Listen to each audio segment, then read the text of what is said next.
김종현의 스포츠.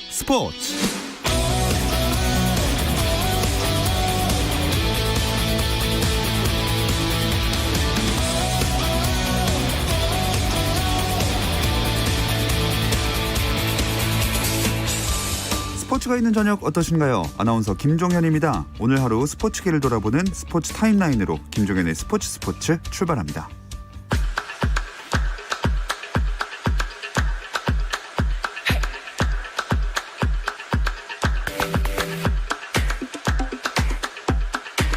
기아 대 NC의 경기가 열리고 있는 창원부터 가볼게요. 주춤했던 NC가 어제 경기에서 매직 넘버를 다시 줄이기 시작했습니다. 현재 7인 매직 넘버를 더 줄일 수 있을지, 그런데 현재까지는 조금 어려워 보입니다. 6회 초 진행 중인데요. 기아가 4회 초에 8득점이라는 비기닝을 만들어내면서 현재 10대 3으로 앞서가고 있습니다. 또 수원에서는 키움 대 KT 경기가 펼쳐지고 있습니다. 시리즈 1승 1패, 2위 KT는 3위 LG가 0.5경기 차로 추격해오고 있고, 키움은 4위 두산과 승차 없이 승률 3리 차로 쫓는 상황에서 경기는 현재 7회 초입니다. 그리고 키움이 2회와 5회 2점씩 4대 0으로 리드하고 있습니다. 잠실 두산 대 한화의 경기, 4위 두산은 3위 LG와는 반경기 차, 5위 키움과는 승차 없이 승률 3리 차입니다. 최근 2연승하고 있는 기세를 이어가야 하는 상황이고, 유희관은 8년 연속 두 자릿수 승리도 걸려있는 경기입니다. 이 경기도 점수차가 좀 벌어진 상황인데요. 6회 말이고요. 점수는 9대1 앞서고 있는 팀은 두산입니다. 사직에서는 3위 LG가 롯데를 상대하고 있습니다. 이 경기는 7회 초 팽팽하게 진행 중인데요. 2대1이고요. 한 점 앞서가고 있는 팀 LG입니다. 마지막으로 대구 가보겠습니다. SK와 삼성의 경기. SK가 7점을 뽑아냈고 삼성이 석점을 뽑은 채로 7회 초 진행 중입니다. KBL 프로농구 KGC 대 오리온의 경기도 진행 중입니다. 이 경기 4쿼터 진행 중이고요. 스코어는 67대 61, 앞서고 있는 팀 안양 KGC입니다. 한국 여자 배구의 리더 김연경이 제58회 대한민국 체육상 경기상 영예를 안았습니다. 또 2018년 인도네시아 장애인 아시안게임 육상 종목에서 금메달 2개 등을 수상한 장애인 육상 국가대표 전민재 어머니 한재영 씨는 체육인의 장한 어버이상, 손석정 남서울대 교수는 연구상, 서울특별시 펜싱팀 조종형 감독은 지도상을 받았습니다. 미국 프로야구 템파베이 레이스의 최지만이 중요한 순간에 깊숙한 내야 안타 볼넷으로 출루하며 분위기 반전에 나섰지만 팀은 패해 월드시리즈 진출을 확정짓지 못했습니다. 템파베이는 아메리칸 리그 챔피언십 시리즈 4차전 휴스턴 애스트로스와의 대결에서 4대 3으로 졌습니다. 1차전부터 3차전을 모두 휩쓸며 스윕승을 노렸던 템파베이는 시리즈 첫 패배를 당했고, 내셔널리그 챔피언십 시리즈에서는 LA 다저스가 애틀랜타 브레이브스와 3차전에서 1회에만 11점을 뽑는 무시무시한 화력을 앞세워 15대 3 완승을 거두고 2패 후 1승을 기록했습니다. 한국배구연맹은 정부의 사회적 거리두기 1단계 완화 조치에 따라 2020-21 V리그의 관중 입장을 실시한다면서, 관중 입장은 오는 31일 남자부 한국전력 현대캐피탈, 여자부 흥국생명 한국도로공사의 경기부터 가능하다고 밝혔습니다. 연맹은 일단 정부 지침에 따라 경기장 전체 좌석 30% 선에서 관중을 입장시킬 계획이라며 11월부터는 입장 허용 인원을 전체 좌석의 50%까지로 상향하는 방안을 검토 중이라고 전했습니다.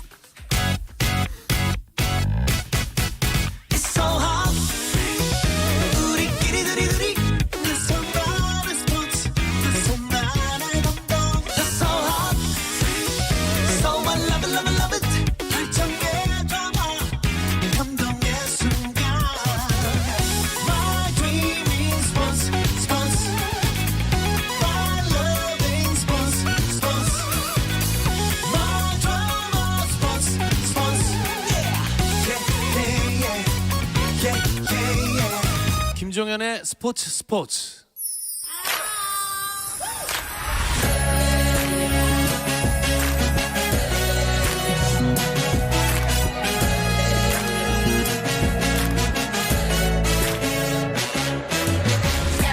목요일에는 해외 축구 이야기 함께하고 있죠. 라디오의 발롱도르를 꿈꾸는 이건 김정용의 랄롱도르 시작하겠습니다. 풋볼리스트 김정용 기자 먼저 인사 나눌게요. 안녕하세요. 안녕하세요. 김정용입니다. 그리고 영국에 있는 이건 기자 연결해 보겠습니다. 안녕하세요. 네, 안녕하세요. 영국 런던 이건입니다. 네, 호날두 선수가 코로나 확진 소식이 나오면서 유럽에 있는 이건 기자도 참 걱정이 되던데 잘 지내고 계시죠? 네, 저는 별일 없이 잘 지내고 있고요. 그 호날두 선수의 코로나 확진 소식이 전 세계를 강타했는데 그 이제 임팩트가 어떤 선수와도 비교할 수 없을 정도로 대단합니다. 이전에 질라탄 이브라히모비치나 네이마르, 은바페 이런 선수들도 코로나19에 확진이 됐지만 이 정도의 그런 임팩트는 아니었는데 그만큼 호날두 선수의 위상이 대단하다는 것을 느낄 수가 있었고요. 이제 타임라인 한번 설명을 해드리면 일단 포르투갈 축구협회가 13일에 호날두 선수가 코로나19 양성 판정을 받아서 격리 중이다. 무증상 감염인데 12일에 양성 판정을 한번 받았고 13일에 다시 재검사를 해서 양성이 다시 나왔다라고 발표를 했습니다. 그리고 이제 그 호날두 선수는요 11일에 그 프랑스와의 네이션스 리그 경기에 풀타임 출전을 했는데 그 이후에 14일에 열리는 스웨덴과의 경기에는 당연히 결장을 했고요. 그 스웨덴과의 경기가 열리기 전에 그 호날두 선수는 앰뷸런스가 딸린, 그러니까 앰뷸런스 비행기라고 하죠. 그런 전용 비행기를 타고 집이 있는 이탈리아 토리노로 돌아갔습니다. 그래서 2주간 자가격리를 할 예정이고요. 당분간 소속팀인 그 유벤투스의 경기에 나오지 못할 것으로 보입니다. 유럽은 코로나19 확산세가 여전한가 봐요.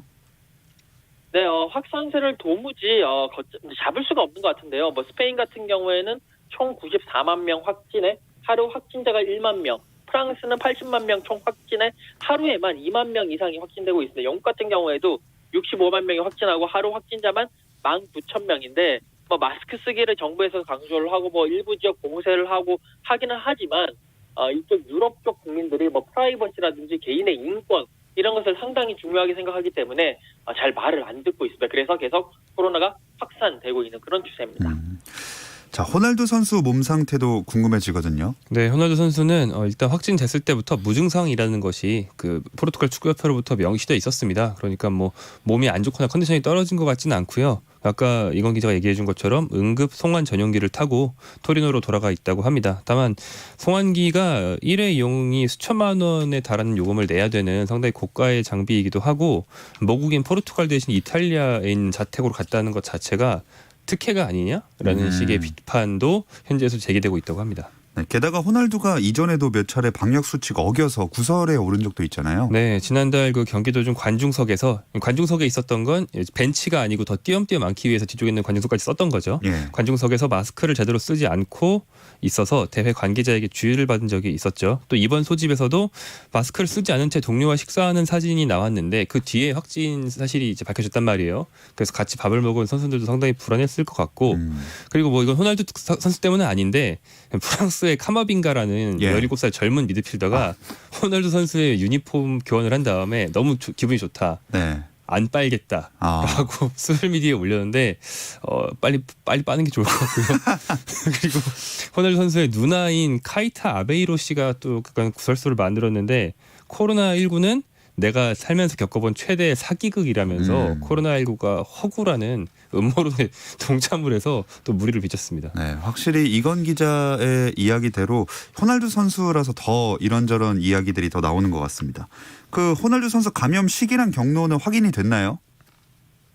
이게 우리나라 같으면 감염 시기라든지 경로라든지 이런 것들이 확실하게 이제 보통은 다 확인이 되는데 유럽은 그런 능력이 없는 나라들이 많습니다. 그렇기 때문에 감염 시기 그리고 어떻게 감염이 됐는지 확인되지 않고 있고요. 말씀드렸다시피 그 포르투갈 팀 동료들은 모두 음성 판정을 받았지만 그 전에 이제 호날두 선수가 뛰었던 스페인, 프랑스 이제 그런 경기에서 뛰었던 선수들 같은 경우에는 초긴장하고 있는 상태입니다. 혹시나 호날두 때문에 자신이 코로나19에 감염되지 않았을까라는 걱정과 함께 모두들 지금 코로나19 검사를 받고 있다고 합니다.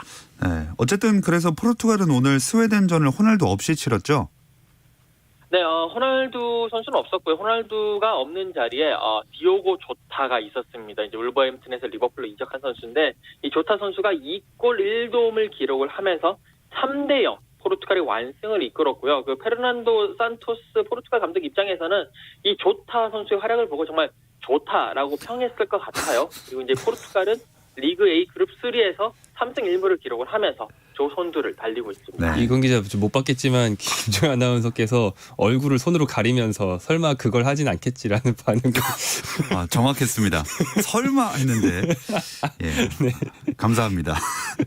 어쨌든 A매치 기간 동안 있었던 유럽 A매치들 어떤 결과 있었는지도 정리해 주실까요? 네, 유럽 A매치라 함은 현재 유럽은 거의 모든 친선 경기를 유럽 내에서는 이제 네이션스리그라는 대회로 묶어놨죠. 그래서 네이션스리그 1부 리그 결과를 정리해드리면 될 것 같습니다. 잉글랜드는 벨기에를 꺾어놓고 더 약하다고 생각했던 덴마크에는 패배했어요. 네. 그리고 손흥민의 동료였던 걸로 우리가 이게 좀 친숙한 에릭센 선수가 덴마크 소속으로 나와서 자신의 A매치 100번째 경기를 자축하는 페널티킥골로 잉글랜드를 꺾었습니다. 그래서 여기 2조에서는 벨기에가 조 선두, 덴마크가 조 2위, 잉글랜드가 조 3위로 떨어졌고요. 또 오늘 새벽 이탈리아와 네덜란드의 대결은 0대0 무승부로 끝나서 이 두 팀이 소속된 조에서는 또 폴란드가 조 1위고 그 뒤에 이탈리아, 네덜란드가 서 있어요. 순항하고 있는 강호는 포르투갈과 프랑스가 있는데 이 두 팀은 같은 조에 있는 크로아티아와 스웨덴이 좀 강하다고 생각했지만 서로 다 잡아내면서 맞대결에선 비기고 나머지 3경기에선 전승을 달리면서 나란히 3승 1무로 포르투갈이 조 2위, 1위, 프랑스가 조 2위에 있습니다. 그리고 독일은 최근에 좋지 않은데 스위스와도 졸전 끝에 3대3으로 비겼고요. 또 스페인은 우크라이나에 0대1로 패배했습니다. 네. 이건 기자, 잉글랜드가 패배했다고 하는데 영국 현지에서는 어떤 반응들이 나오고 있나요?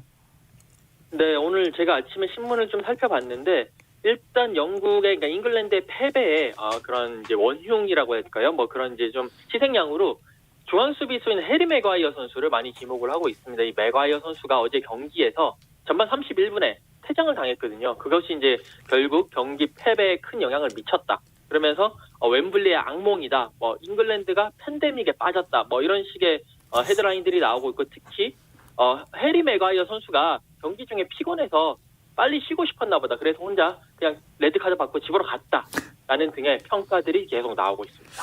네. 또 10월 A매치 기간 동안 어떤 경기들이 눈길을 끌었나요? 네, 남미에서는 월드컵 예선이 열렸습니다. 우리의 관심을 모으는 건 아무래도 아르헨티나일 텐데요. 아르헨티나는 에콰도르, 볼리비아 사실 그 만만치 않은 팀들이고 특히 볼리비아는 원정 경기였는데 원정이 어렵기로 유명하거든요. 예. 근데 이 두 경기 모두 어려운 경기 끝에 한 골 차로 2전 전승을 거뒀습니다. 반면 브라질은 좀 쉽게 갔어요. 볼리비아 상대로 5대0 대승을 거뒀고요. 이어서 페루 상대로도 4대2 대승을 거뒀습니다. 특히 브라질의 네이마르 선수는 페루전 해트트릭으로 대선배 호나우두의 득점 기록을 뛰어넘었고요. 그러면서 호나우두 선수의 얼굴을 이렇게 따라하는 표정을 짓는 얼굴 모사와 함께 호나우두에게 헌정하는 세레머니로 존경을 표했는데 이 존경을 표한 건지 놀리는 건지 잘 모르겠습니다. 이거 나중에 찾아봐야겠네요. 네, 좀 웃긴 표정이었을 것 같습니다. 아무튼 그건 그렇고 A매치 이야기 짚어봤는데 이건 기자, 유벤투스는 호날두에 이어서 코로나19 확진 선수 추가로 나왔네요. 네, 이제 샬케 영사에서 유벤투스로 1년간 임대 이적한 선수가 있어요. 미국 국가대표 미드필더인데 웨스턴 맥케니 선수라고 코로나19 진단 검사를 받았는데 양성 판정을 받았다라고 유벤투스가 이렇게 발표를 했습니다. 근데 일단 뭐 맥케니 선수 한 명은 지금 자가격리를 실시를 하고 있는데 호날두에 이어서 맥케니 선수까지 나오면서 이 코로나19가 유벤투스 전체를 급습하는 거 아니냐라는 지금 현지에서는 걱정 어린 그런 시선들도 계속 퍼지고 있습니다. 유벤투스가 아무래도 세리아에서 차지하는 비중이 크기 때문에 상당히 걱정을 많이 하고 있는 그런 상황입니다. 네, 안 그래도 코로나19 확진 선수 발생해서 경기 못 치렀던 나폴리는 몰수패까지 당했다는 소식도 있었잖아요. 네, 몰수패가 오늘 확정이 됐습니다. 이 일은 그 A매치데이 전에 바로 직전에 있었는데요. 코로나19가 원래 이탈리아 팀 중에서는 제노아에서 아주 심하게 집단 발병을 했었어요. 제노아와 경기한 나폴리 선수들까지 확진자가 나오자 나폴리가 유벤투스 원정 경기를 거부했습니다. 그런데 공식적으로 기권 선언을 한 게 아니고 우리는 어쩔 수 없었다면서 항소를 하면서 논란이 커졌거든요. 근데 이것에 대한 판결이 오늘 났는데 0대3 몰수패로 나폴리가 패배하는 걸로 확정이 됐고요. 이에 따라서 유벤투스는 승점 3점을 가져가고 나폴리는 오히려 승점 1점 감점을 받는 징계를 받았습니다.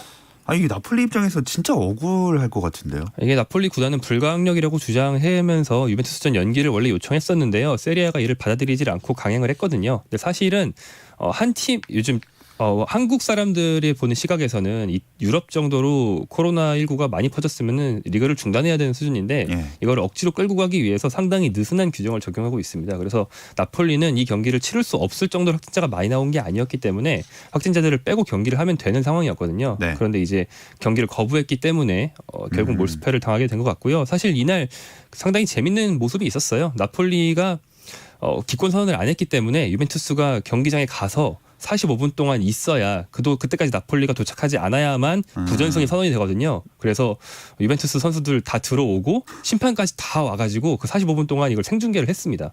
심지어 한국어 생중계도 됐거든요. 예. 그동안 뭐 경기를 안 하잖아요. 그래서 두 팀 감독인 피를로와 가투소의 현역 시절 영상, 추억의 영상 이런 걸 45분 동안 틀어주면서 시간을 때우다가 자 나폴리가 안 왔습니다. 부전승 이렇게 선언하고 헤어졌습니다.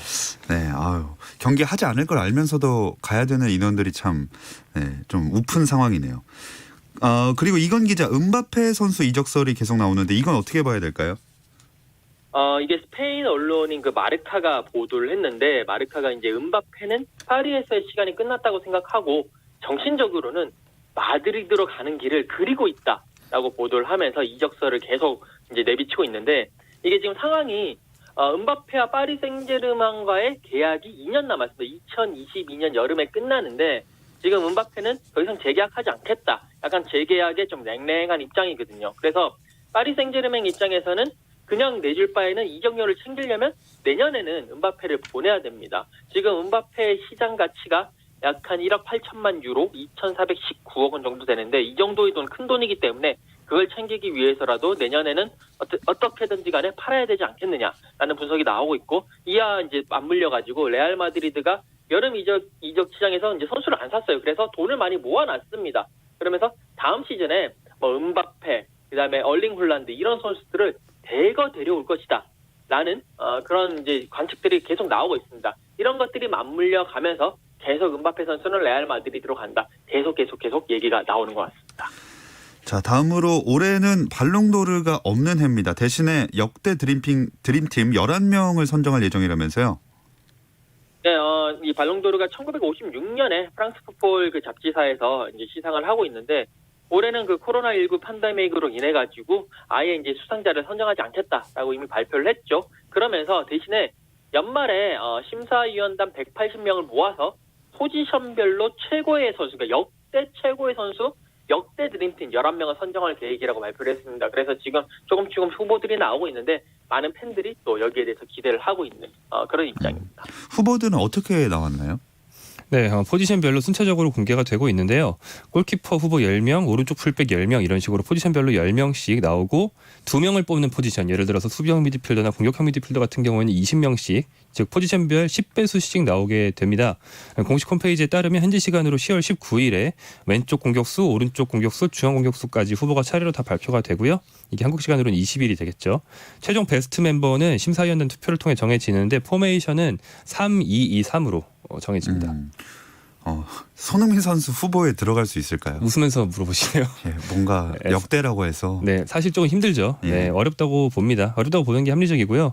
손흥민 선수 당연히 대단한 선수고 현역 공격수 중에는 거의 제 생각에 10손가락 안에, 그러니까 현역 전 세계 모든 공격수 합쳐서 10손가락 안에 들어갈 수 있다고 보거든요. 네. 하지만 이거는 역사상 자기 포지션 10손가락을 꼽는 거기 때문에 손흥민 선수는 좀 어렵죠.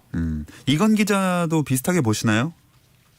네, 뭐 개인적으로는 좀 어렵다고 보는데 지금 이제까지 공개된 후보들을 봤을 때 사실 그 선수 개인의 능력 못지않게 월드컵이라든지 유로라든지 챔피언스리그 우승 뭐 이런 우승 경력들이 큰 비중을 차지하고 있더라고요. 그렇기 때문에 손흥민 선수도 그렇고 사실 이제 지금 차범근 감독님도 혹시 오르는 거 아니냐라고 기대하시는 분들이 있는데 아무래도 우승이라든지 이런 부분에 있어가지고는 조금 떨어질 것 같고요. 여기에 지금까지 나온 후보들 중에 현역인 선수들이 지금 라모스, 마르셀로, 부스케츠, 이니에스타, 노이어, 부폰 정도밖에 없어요. 그렇기 때문에 현역인 손흥민 선수가 아직까지는 우승 경력도 없기 때문에 대단한 선수이긴 합니다만 그래도 역사적인 그런 드림팀의 후보에 올라가기에는 조금 부족하지 않나라는 생각입니다.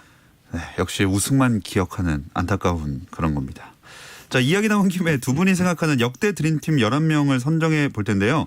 생각한 시간도 드릴 겸 잠시 쉬었다 와서 이야기 나눠보겠습니다. 스포츠 잘 압니다. 김정현의 스포츠.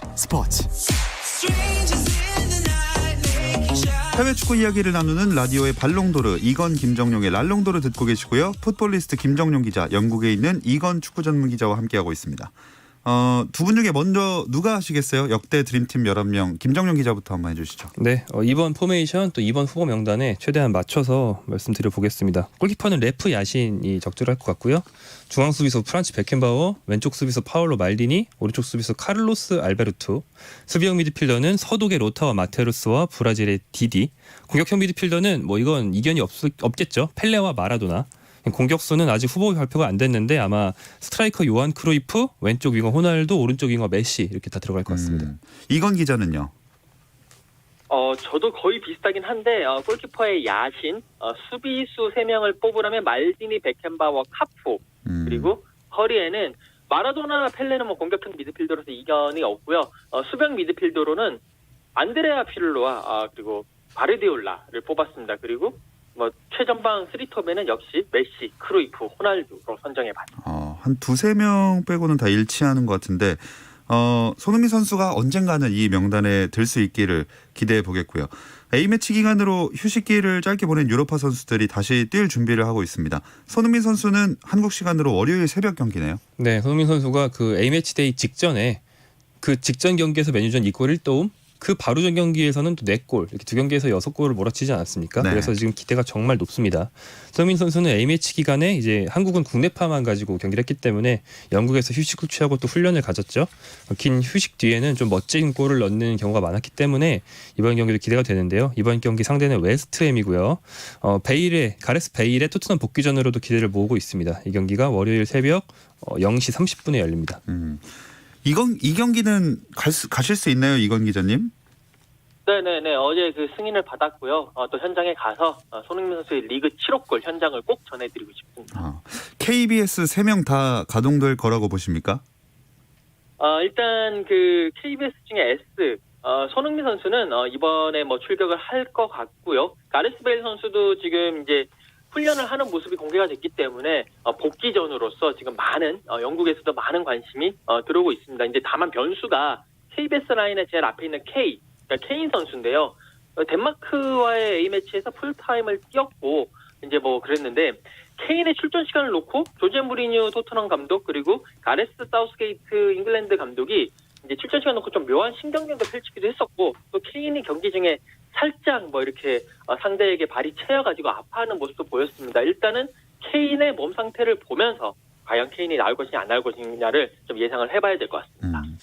베일이 어쨌든 합류를 하게 되면 손흥민 선수랑 케인이랑 호흡 굉장히 잘 맞겠죠? 네, 그럼요. 토트넘의 선배 공격수 중에서 지금 은퇴했지만 베일과 현역 시절 토트넘에서 함께 뛰었던 선수가 디미타르 베르바토프라고 있죠. 예. 이 선수가 지금 축구 해설자인데 케인, 손흥민 조합에 베일이 합류하면 이 조합은 리버풀과 더불어서 프리미어리그 최강 공격진이다라고 굉장히 단호하게 주장해서 화제를 모으기도 했습니다. 네, 이 웨스트햄전인데 순위를 끌어올리려면 꼭 이겨야 하는 경기이기도 하잖아요. 네, 아직 초반이라서 한두 경기로 순위가 많이 바뀔 수 있죠. 토트넘이 현재 2승 1무 1패인데요. 승점 3점을 따면 최대 2위까지 올라갈 수 있고요. 물론 반대로 아래쪽을 봐도 승점 3점 차가 따라잡히면 14위까지 떨어질 수 있거든요. 네. 특히 패배하면 거의 바로 밑에 있는 10위 웨스트햄이 토트넘 위로 올라오기 때문에 토트넘 웨스트햄을 좀 꺾어야 되겠습니다.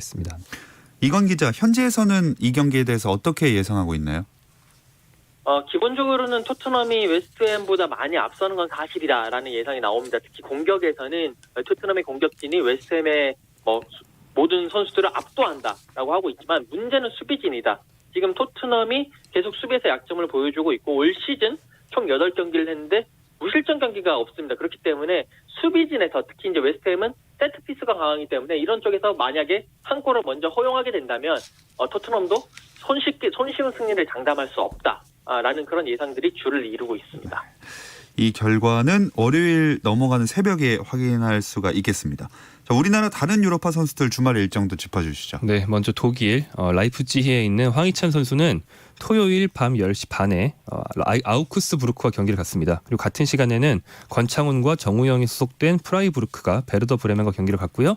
또 러시아 루빈카전에서 뛰고 있는 황인범 선수도 같은 시간에 경기를 합니다. 그리고 이승우 선수는 벨기에 신트트라이던 소속이죠. 베어쇼트라는 팀과 일요일 새벽 1시 20분에 경기를 하고요.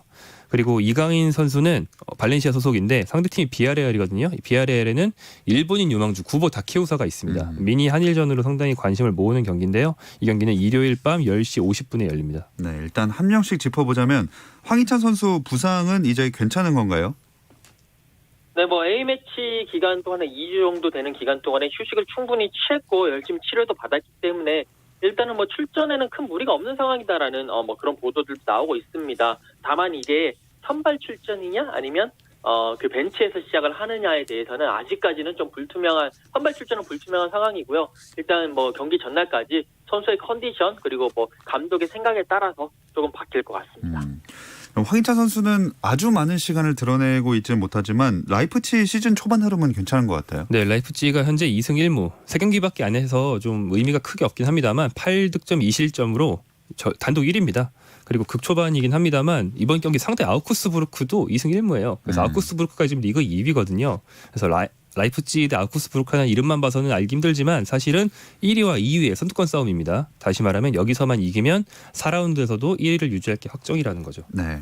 그리고 이건 기자, 이강인 대 쿠보의 대결도 신경이 쓰이는데 이건 어떻게 전망하시나요?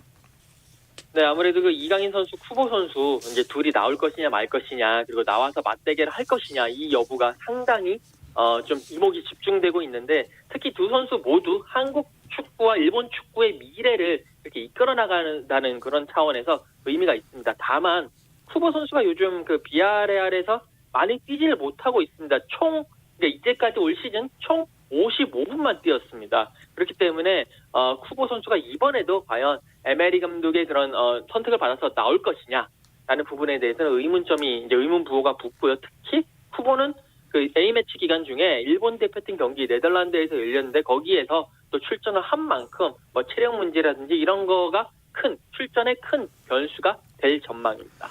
네. 그리고 다음으로 프랑스 뛰고 있는 황의조 선수 소식이 좀 뜸한 것 같거든요. 네, 황의조 선수가 화제가 안 돼서 그렇습니다. 뛰기 네. 잘 뛰고 있거든요. 현재까지 프랑스 리그왕 6경기를 했는데 황의조 선수는 4경기에서 선발, 2경기 교체 출장하면서 주전으로 잘 뛰고 있고요.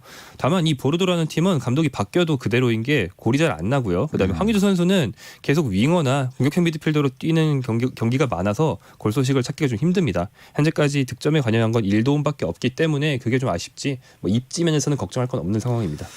네, 이제 이건 김정육의 랄롱도를 슬슬 마칠 시간이 됐습니다. 이건 기자 먼저 인사드릴게요. 오늘 고맙습니다. 네, 감사합니다.